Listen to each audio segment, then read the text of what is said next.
நடிகர் பாக்யராஜ் அவர்கள் இறந்து போனதுக்கு பிறகு, அவர் வீட்டுக்கு அவர தேடி ஒரு கருப்பு கலர் பேக் ஒண்ணு வந்திருக்குது. அத திறந்து பார்த்துட்டு ஒட்டுமொத்த ஃபேமிலியும் அதிர்ச்சியில மூழ்கியிருக்காங்க. அதோட விவரத்த தான் இந்த வீடியோல பார்க்க போறோம். 73 வயசுல நடிகரும் இயக்குனருமா இருக்கக்கூடிய பாக்யராஜ் அவர்கள் காலமாயிட்டாரு.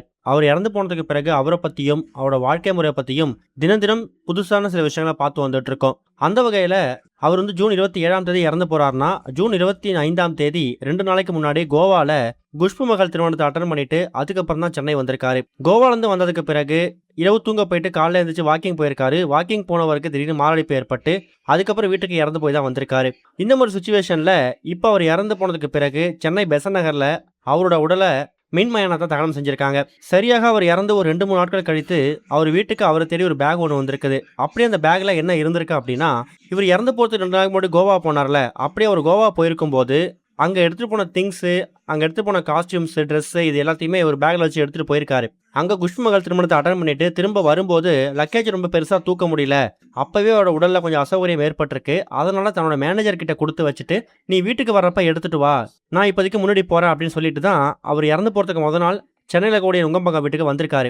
வந்ததுக்கு அப்புறமா மறுநாள் அவர் இறந்து போயிட்டாரு. இப்போ அவர் இறந்து போனதுக்கு பிறகு அவர் தான் மேனேஜர்கிட்ட கொடுத்தாருல பேக், அந்த பேக்கை அவரோட மேனேஜர் உங்க அப்பா பயன்படுத்தினா லாஸ்டான ட்ரெஸ் இதெல்லாம் இருக்கு, அவர் கடைசியா குஷ்பு மகள் திருமணத்தில் போட்டுக்கிட்ட ட்ரெஸ், வேஷ்டி சட்டை, ஃப்ளைட்ல போனப்போ போட்ட ட்ரெஸ் இது எல்லாமே இதெல்லாம் இருக்கு, என்கிட்ட கொடுத்துருந்தாரு, என்னை வீட்டுக்கு வரும்போது எடுத்துட்டு வர சொன்னாரு, ஆனா அவர் மறுநாளே இறந்து போறன்னு எதிர்பார்க்கல அப்படிங்கிற மாதிரி பாக்யராஜோட மேனேஜர் தன்னோட கையால் அந்த பேக்கை எடுத்துட்டு வந்து பாக்யராஜ் ஃபேமிலிட்ட ஒப்படைச்சிருக்காங்க.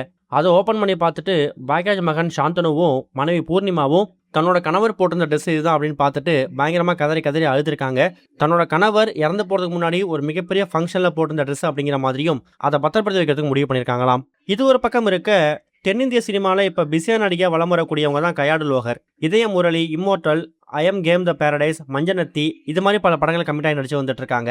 இந்த நிலையில தன்னோட சின்ன வயசு நடந்த ஒரு அனுபவத்தை பற்றி இப்போ ஓப்பனாக ஒரு இன்டர்வியூல ஷேர் பண்ணியிருக்காங்க.